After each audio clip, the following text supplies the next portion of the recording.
Holding the precious lives of civilians hostage by pursuing your own selfish interests is never justified.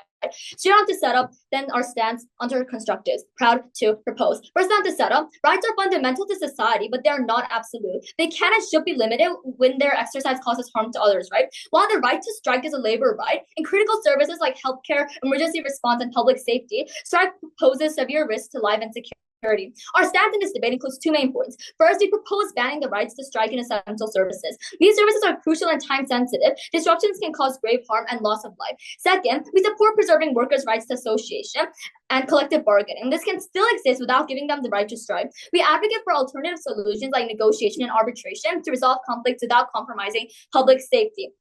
Now, moving on to our team's first constructive about principal justification to ban the right to strike in critical services. The premise of this argument is that the right to strike in essential services must be limited because it poses a severe risk to public safety. Striking in these sectors is immoral as it takes people's lives as hostages for demands, resulting in delayed crisis management and endangering society. Now, what does this look like? First, the immorality of striking in essential services. Essential workers like doctors, soldiers, police, firefighters hold critical roles when abandoning their duties can directly endanger lives. For instance, in South Korea, doctors went on strike to oppose the government's plan to expand medical school seats. This led to doctors only working in ER rooms with surgeries for cancer patients indefinitely delayed, resulting in patients dying, although they could have survived. Second, delayed crisis management. Abandoning work in essential services leads to significant delays in addressing emergencies and crises. This delay exacerbates situations, making them harder to manage and causing greater harm, including increased fatalities. As a result, society becomes unsafe and chaotic, with an increased risk of death and injury among the population. The fundamental role of these essential services is compromise, leading to widespread fear and instability. This is principally immoral, unjust because it's taking hostages of people's lives in order to make job demands. The critical harm is that people will die for often in selfish and quite arbitrary demands of certain workers.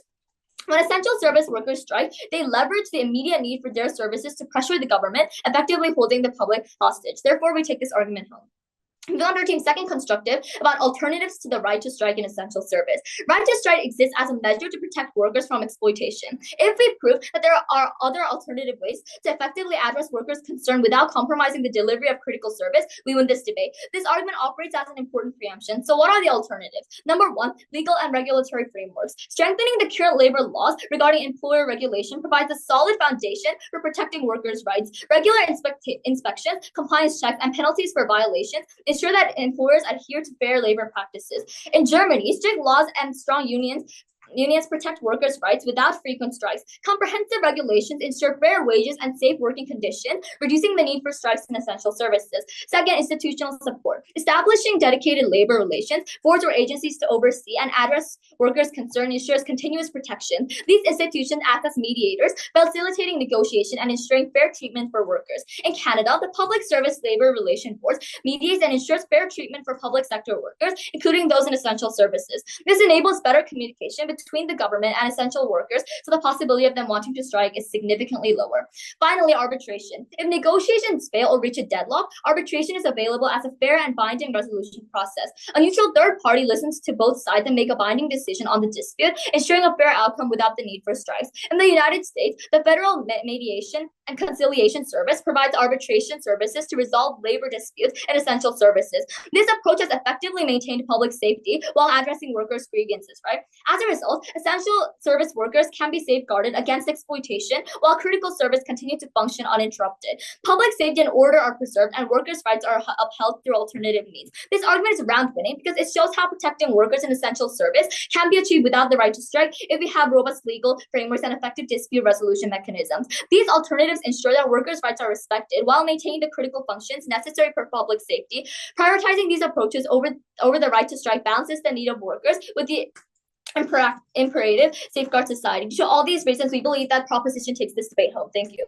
The right to strike is fundamental. Though they may be regulated in some places, the existence of them is absolute. Alternatives should complement, not replace, this right to ensure timely and effective resolutions. We stand by a model based on the liberal democratic principles in accordance with the recommended laws from the International Labor Organization. In cases where strikes disrupt essential services, we believe that both the government and employers will bear responsibility for restoring normal operations as soon as possible with negotiations, because both stakeholders have an incentive to protect public health. With these clarifications, rebuttals will be naturally fully integrated into my arguments. Firstly, then, on the why the right to strike is necessary, is a necessary last resort to protect critical service workers from exploitation. It is a commonly known truth that the right to strike is the key to having any meaningful collective bargaining power for workers. Without the right to strike, there's no way to address the power imbalance between the government and critical service workers, because the government holds the power to unilaterally dictate the policies that critical service workers will be subject to. Here, going on a strike is the only way to resolve structural problems that they face. So no matter what kind of alternatives measures they bring, the right to strike could exist as a necessary last resort when other measures are exhausted. So why is it likely that the right to strike will only exist as a last resort? 4 reasons why. Firstly, striking is only successful when you can guarantee majority participation of the workers. This means that these workers have all agreed with heavy discussions prior to striking that they've exhausted other measures. If this is not the case, striking loses impact because many workers will refuse to participate. Secondly, we reject this characterization that most critical service workers are selfish. Most of them rather devoted their lives to serving their core values, which is why they decided to become a critical service worker in the first place. They're the people who devoted their entire life studying and working to become who they are. Most of them work with a sense of responsibility to protect life and society. Third, critical service workers know that they will face backlash. Then it is unlikely that they will not start a fight unless they're confident that they can persuade a substantial amount of the public to stand with them and not the government on the particular agenda. The demands here are likely to be realistic, such as better protection of firefighters and police officers from unreasonable hazards. Finally, critical service workers also need to give up their income during this period of striking, and hence they're sacrificing their financial stability for the cause they stand in the long term. This is not an easy choice for workers, and again, is a last resort. This also mitigates a lot of harms on Gov's side of the public safety argument if it is used as a last resort for only a short period of time to compel the government to come into the negotiation table and not neglect the workers. The actual harm that government says in their argument is exaggerated at best. The impact of this argument is clear. Some problems are best understood by workers themselves. Working conditions and structural issues are best comprehended by professionals who can push for positive changes that will lead to better service in the long term as well. Then on my second argument on why the right to strike is a fundamental component of democracy. Democracy is fundamentally way more than just the act of casting a ballot. It encompasses a broader spectrum of participation and freedom to engage actively and meaningfully in the government process. One of these critical freedoms is the right to protest. In a democratic society, citizens must have multiple avenues to express their concerns, challenge policies, and influence decision-making. The right to strike is a crucial embodiment of these democratic values. Depriving the right to strike from critical workers harms this democratic principle in 3 ways. Firstly, it violates the democratic belief that individuals should have the power to decide their own destiny. Critical workers are the direct stakeholders of government policies, and they're ones that are directly influenced. This means that giving critical service workers the power to reject a unilateral top-down decision is fundamentally part of their guaranteeing a democratic participation as citizens. But secondly, taking away the right to strike forces an unfair dichotomy and ruins autonomous choice. Without the right to strike, the government is essentially saying that you either have to obey me or you have to quit. Since it's not like these workers can find a job so easily, this dichotomy is unfair. But thirdly, preventing strikes allows the government to be negligent in having sincere and prompt negotiation with critical workers. If the public can empathize with the cause of critical workers, the public pressure will not be focused on demonizing the critical workers. It will be focused on pressuring the government to negotiate with critical workers as quickly as possible. We lose this public pressure to prevent the government from being lazy. The reality is really more complicated than what affirmative thinks. It's not about having a simple dichotomy between public safety and workers' rights. It's about how the right to strike should be enforced in reality, and that nuance is better taken by opposition. So proud to propose. A week of workers striking as a year of eroded public trust in these services. For public safety and credibility of these workers, we propose. First, then, some rebuttals. LO tells you about how striking is the last resort, and therefore it was very hard for these workers to come up with a decision. First of all, not only is this unaligned with the example of Korean doctors in the status quo, but right to strike being the last resort is only a self-fulfilling prophecy. Once essential workers go on a strike, the public loses faith in them and starts to perceive essential workers as selfish, greedy people. This makes it way more difficult for essential workers to use other alternative negotiation methods with the government later, as Rachel tries to push, because they already lost substantial public support anyways. Second, though, about her point of democracy and how you prevent exploitation of these workers that are obviously very important. First of all, we think it's actually the opposite of what she's trying to push. Giving essential workers the right to strike erodes democracy, because if these essential workers go on a strike and force the entire society to focus on discussions that only they care about, the society and the government will have to cave into those demands regardless of the democratic willpower of what society thinks is good for the general public. That's giving too much power into the hands of a group of individuals that work these specific jobs only. Therefore, that gives them too much power comparatively, disproportionately affects other people. Second, though, we told you several alternative ways in our second argument. That would be an extended legal framework to regulate employers, institutional support, and arbitration methods, right? We have already given you real-life examples of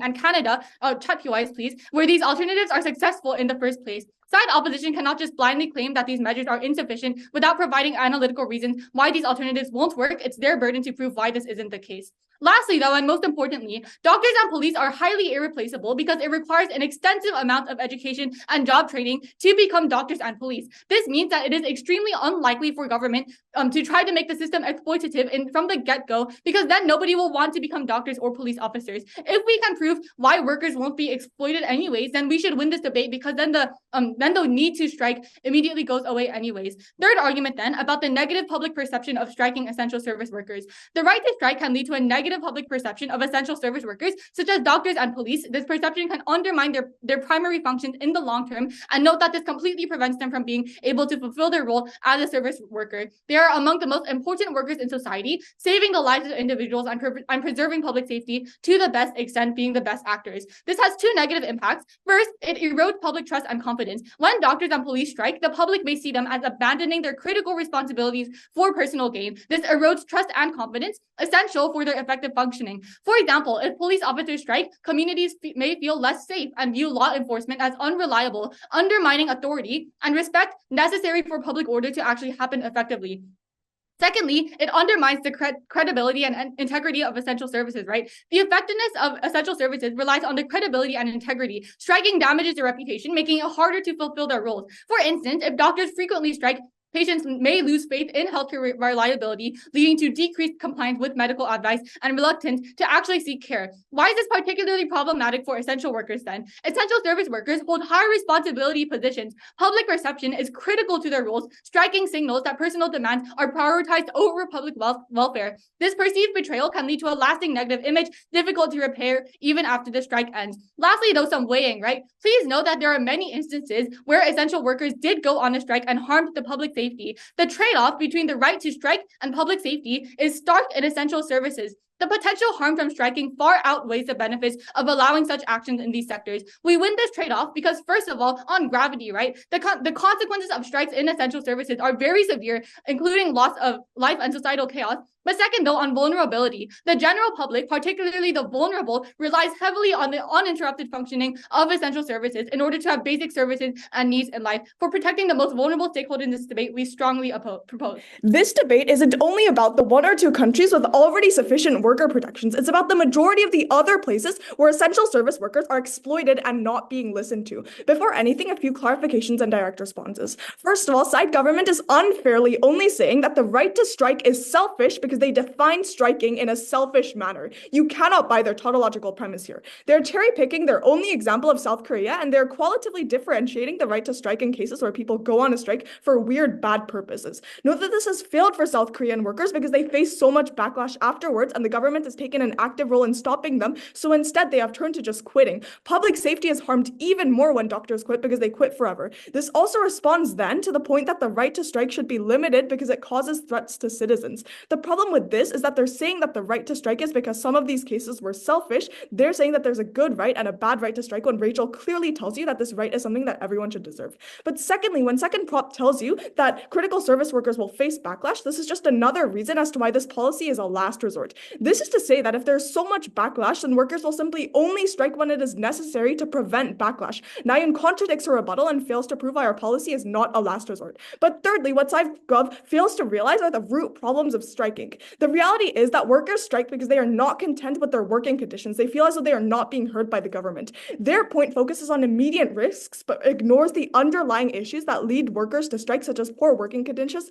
Addressing these issues can improve public safety in the long run. Strikes are simply symptoms of deeper problems that, if left unaddressed, can cause long-term harm to service delivery and accessibility. By allowing workers to strike, these systemic inequities are brought to light, promoting necessary reforms that can lead to improved conditions and more reliable service in the long term. But fourthly, the reason alternative solutions do not work is because there's no urgency. This is to say that employers will simply constantly delay any change. This is because there's no threat to their stability. Therefore, any other issue will be prioritized over the rights of the worker. So their world at best just looks like constant delays, and eventually people in society will forget and not care. Combining legal frameworks under our world with the right to strike ensures balanced protections for workers and maintains public safety. But finally, note that the striking takes time and resources from these workers. This is to say that workers have to sacrifice something during strikes, therefore they will just not hold strikes whenever they want. Before I move on to my extension, I'll take a POI.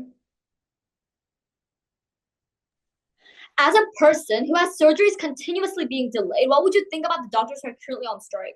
No, but you're exaggerating the harms, because obviously they're gonna organize this in a way. There's gonna be still workers who are there to do the surgeries. So now I'll move on to my extension on agending setting power for critical workers. I'll prove to you how the right to strike can allow critical workers to set important agendas and facilitate better democracy as a result. And the premise here, two main premises. The first is that essential workers are people who are closely connected to our daily lives. Doctors, police officers, and firefighters are the pillars of our civil society, necessary for maintaining security and peace. The second premise here is that people tend to be indifferent and apathetic to issues that they don't directly experience or feel the need to engage with. Three layers of analysis then here. First of all, the problem here is that we have to become so familiar with the critical services that we take them for granted, let alone take interest in the problems that they face. Since general public does not directly feel or even know about the struggles of critical workers, the unfair working conditions faced by police officers or firefighters are ignored and underestimated. So as a result, these issues remain outside the public's concern, and politicians who are aware of the general public votes do not therefore feel incentivized to actually address them. There's no check and balance there. Secondly, note that strikes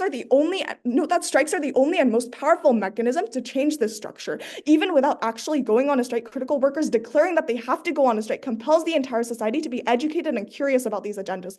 Thirdly, the media will focus heavily on this as they have an incentive to cover issues that attract the most public interest. As the media covers these issues, more people will pay more attention due to the media bias, leading to public discourse and discussion online, spreading awareness about issues that would otherwise go unnoticed. This is how the right to strike sets the agenda and facilitates democratic discussion. We give you process as to why strikes are the only guaranteed mechanism for change. We live in a world that is increasingly confined by media. Strikes on our side provoke this public discussion and legislative changes, which are unique benefits. So proud to oppose. From Prime Minister, we tell you that rights aren't absolute. They have to be compromised in certain cases to protect other more important rights. In my speech, I will introduce you two issues and why we win on both. Firstly, on is it justified to compromise the rights to lives and their lives against the dignity to protecting the care of rights of a certain worker. This clash is important as this is also directly in line with who protects democracy more and which right is more important. From Prime Minister, we already tell to you that rights aren't absolute. Take note that their harm on compromising the rights to lives weren't rebutted, whereas we provide to you multiple layers of analysis and alternative ways to protect the lives of workers. Now onto the weighing. Even if we're charitable and accept that all the benefits from team opposite side are true, we need team government side that truly fulfills democracy and justice. Firstly, on a scale of magnitude, while potential harms could act these essential service workers, it's a far more significant amount of people that can get harmed by the strike. We tell you how this leads to far more people actually dying and go through severe harms. These harms are exaggerated because surgeries being delayed is being cancers or these kind of very severe diseases going to be more harmful to these kind of individuals, which obviously exists. But secondly, on a scale of gravity, nothing can go against the right to live. We know that the right to live is more important than being in bad conditions for a certain amount of times, which is why the harm on our side is more important. Now note that DL's response to our POI contradicts their whole case. She says that certain workers will be still left behind to perform surgeries while the rest of the workers will go on strike. This contradicts their point about freedom of choice and preventing exploitation because they are focusing on a handful of workers to be left behind and have his rights exploited while the others just get to skip work. But moving on to second question, does the right to strike actually lead to positive benefit in society? With that in mind, this clash will be mainly analyzed into three aspects. Firstly, on how the right to strike manifests in society. Secondly, on whether or not it's a last resort. And lastly, how does this protect workers from exploitation? Firstly, on how the right to strike manifests in society. Note that just because there's a reasonable reason to strike, that doesn't mean that the public will support you guys. There's a certain comfort from team opposite side, as we told you that the public will be enraged no matter what, as the impacts that they get are quite detrimental. Discussion would be focused on making changes systematic problems as well, because we give you real life examples on our on why they do this for their personal gains. It will more likely be focused on the demonization. Note that this is what happens in the most case because likely that government already gives enough conditions to the critical service workers because both teams agree that they're necessary. When the government also agrees that it's necessary, they'll obviously try to give more conditions to these kind of workers in the first place. So we think it's probably going to be these workers going on rights for things like personal gains, which is quite true, which is why this will lead to demonization and not fixing systematic issues. Now, with that in mind, Nayoon tells you that people lose trust in essential healthcare systems as an impact. This undermines the public healthcare system and other essential healthcare systems. If they don't trust the police to save their lives, they don't call the police when there's a police. They fear things like potential brutalism and run away from the police. If you don't have absolute trust on doctors that have better medical knowledge than you, this is harmful because if you don't rely on doctors, how can you be sure that when they have the right to when they can sacrifice your well-being for their demand? This furthermore incentivizes people not to use essential services and put things into their own hands, leading to furthermore harms that Nayoon already tells you. Note that even if they don't strike, this also exists as a harm because the right to strike itself will lead to this. Therefore, losing trust is a big harm only happening on their sides. But on to the next point on last resort. Workers are likely to strike for unnecessary reasons as well. We already mentioned you in examples of South Korea or other incentives that the government already provide. But once the right to strike is given, and once the service workers engage in the right to strike, they systematically change the paradigm. If the doctors and firefighters need to negotiate, they need the public to stand by their side in a way doctors or police officers want. That only functions when they persuade the public, which is not true on their side of the house. Once you enter striking, public feels you're selfish. That means they no longer support your agenda. Therefore, if doctors and police officers are perceived as selfish beings, the public will likely demonize and turn around them. The worsened public perception leads to the public not supporting them when they have to negotiate. This creates them having to strike again and leads to a vicious cycle. It becomes a self-fulfilling prophecy. Note that this harm is exacerbated as less public support and demonization towards essential services will lead to more conflict and issues that these workers have to go through. But lastly, on exploitation. This is important as right to strike exists with the purpose of preventing exploitation. So if we can prove that critical service workers will not be exploited on government side of the house, they do not meet the right to strike. But lastly, we don't think that this is true because they don't have any examples of countries that don't have these procedures. We provide you not only examples, but mechanism on why legal procedures and our arbitration exist and why governments also have an incentive to give these kind of critical service workers the right as well. Secondly, we think it's only likely without the right to strike, governments will give more kind of opportunities to change these kind of working conditions, which is why team government side should prevail in the end of the day. Thank you. It's ridiculous for government side to continuously use the argument that, oh, people are dying because these workers are striking, simply because of the fact that these essential service workers actively know this and is the reason why they actively restrict their reasons to strike, and they don't strike often. Proud to oppose. Moving us around to some clarifications. Firstly, they cannot rely on backlash to support their case because it actively helps our case. Because when workers know that there will be backlash, when workers know that the public perception of them will be absolutely skewed thanks to examples like South Korea, then they will realize this and try to restrict their striking as much as possible and save it until the last resort, because that argument significantly limits their right to strike to begin with. I think it's very important to consider here, Judge, that the right to strike has already been significantly limited for these essential service workers anyway in status quo, simply because of the fact that there are things like backlash, that there are things like people dying or the lack of safety in society, etc., etc. When essential service workers strike, Judge, I think their arguments actively mechanize our reasons as to why they would restrict the use of striking in the first place. They actively support our case by continuing to attack it with these one-liners and the same argument over and over and over again. But what does their world look like let's do a quick characterization of worlds before I move on to my clashes. Firstly, doctors quit more on their side of the house. Why do they do this? Because if doctors are already restricted of the right to strike, and as Ein has already provided to you the mechanism that if doctors and all of these essential service workers are not allowed to strike to begin with, then their problems will slowly and surely build up to a point in which they will no longer be able to actively express their opinions, their needs, for example, reasonable things like police and firefighters needing more protection and needing better pay will all be ignored, and to a point in which they will all actively quit simply because of the fact that nobody is listening to their needs. Everything they do is actively going to be dismissed simply because they have no negotiating power from the get-go. Government fails to respond to this point, and we think that's even more dangerous, right? Because if their side thinks that, oh, the right to strike is selfish because there are people who are dying, then we believe that them trying to ban the right to strike is selfish for two main reasons. Firstly, because it actively violates the rights of these workers to begin begin with. But secondly, now you remove the incentive for any of these workers to want to work to begin with, to want to have these jobs to begin with. With such a trashy job, how do you expect them to provide this service for citizens in a way that is actively helpful, correct? Which means that your side is that actively becomes the one that risks lives eventually. Your side is the one that has the greater impact on society simply because of the fact that you fail to consider the fact that these workers are also human beings and only unfairly prioritize one stakeholder in today's debate. Second, first clash then on which side provides the correct characterization of strikes. As I stated before, proposition is cherry picking their responses to and examples of striking, literally only using the example of South Korea in the entirety of today's debate, relying their entire logic on the instances where they think us going on a strike from critical service workers has happened because of arbitrary reasons. They're saying they constantly say these things. Government cannot rely on selfish strikes for several reasons. Firstly, because it's an assertion to begin with, but secondly, more importantly, even if it's true, we incentivize the government to appeal to them as much as possible in order to prevent them from striking ever again. Our side is the best side in today's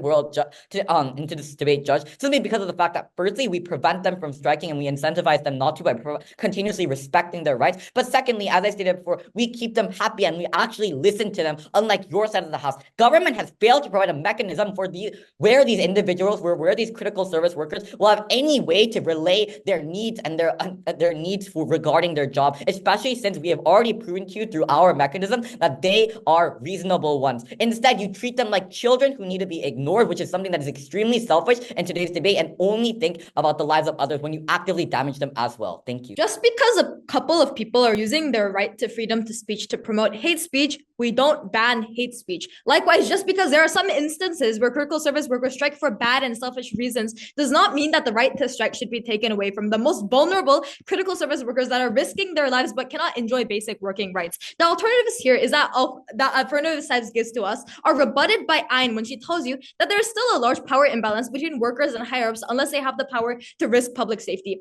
But even if their alternatives do work, this is nice and cool, but note that these are instances and there are countries where these alternatives do not work because of the government's insane power imbalance. This is the entire reason why it is necessary for some critical service workers in some characterizations need to have the ability to strike. Side affirmative's only existing harm was that public health is targeted. We tell you that the vast majority of people that strike as a last resort because, like both sides agree, they fear backlash and they care about their money. But at the end of the day, there's no way we lose this issue because when there's no ability for those who do not have access to striking, they will simply just quit. Again, this is exemplified when critical service workers are selfish and very dumb and do not care about their money, as side affirmative characterizes, and they don't care about their jobs, right? Our extension was never responded to. I want to point this out because Ian weighs this and tells you why this is so important, as this creates a positive media narrative that surrounds workers. The comparative is one at best, where the public doesn't care. This is detrimental because this means that workers, no matter how hard they try to negotiate with the state, will not see any change. This is because in order for the state to make any change, they need the incentive of public capital and votes, but that doesn't happen at all because Ein tells you why people will not care when it's happening and people are just quietly negotiating. It is striking, or even just the threat of striking that gains attention because we prove to you both of our burdens on why we protect public health better and why people are only able to use this as a last resort and why this is necessary for some workers in some areas that don't have access to the other alternatives to have a last resort. Very, very proud to oppose. Sure, striking may show urgency, but this begs the question, is this solution good for the long term and for public safety when looking from hindsight? We think that the house that actually brings actual change is side government, so proud to propose. First thing I want to talk about is public safety. Again, in order for opposition's impacts to actually be significant and not mundane, a lot of workers or the majority of them need to go on strike, right? That being said, Op's response to our POI that like a handful of workers will be left behind to deal with surgeries not to be delayed and address emergencies and whatnot is probably ineffective because that means less workers striking and less public attention and less significant impacts being paid towards that movement as well. But also, as our whip points out, if only some workers are forced to stay behind and continue to work and address the emergencies, then they are disproportionately affected by the striking because now they can't participate and they continue to be supposedly exploited. They also talk about last resort. This is untrue because, as I already said in my deputy speech, this is unengaging with the reality of the status quo. And in South Korea, right, doctors went on strikes for increasing the number of medical school students in 2024, extending the authority of pharmacists in 2000, and introducing telemedicine systems in 2014. Doctors are already one of the most well-paying jobs right now, and all of these strikes aimed to protect their profit and money. People literally died back then because they couldn't get their surgery. Op calls us out for only using the example of Korea, but truly is because it perfectly captures the problems that happen in Negative's world. They also brought up the point of urgency and how other alternatives we gave you are certainly not urgent, right? We tell you that these workers will not be exploited anyways. It's simply not in government interest to exploit the most important workers in society because that simply compromises public safety. That being said, Judge, even if the problem may be urgent, if we solve it at the end of the day, leading to a fairer outcome for both parties. Lastly, though, about attention and effectiveness, right? And we told you several times that worsened public perception is very significant because they want to use striking to lead to more bargaining chip with government. I already explained in my argument from DPM that when public perception is totally undermined, workers lose their bargaining ability with the government because obviously government doesn't want to help workers that everybody and the public hates already. For this, clear affirmative ballot and we propose.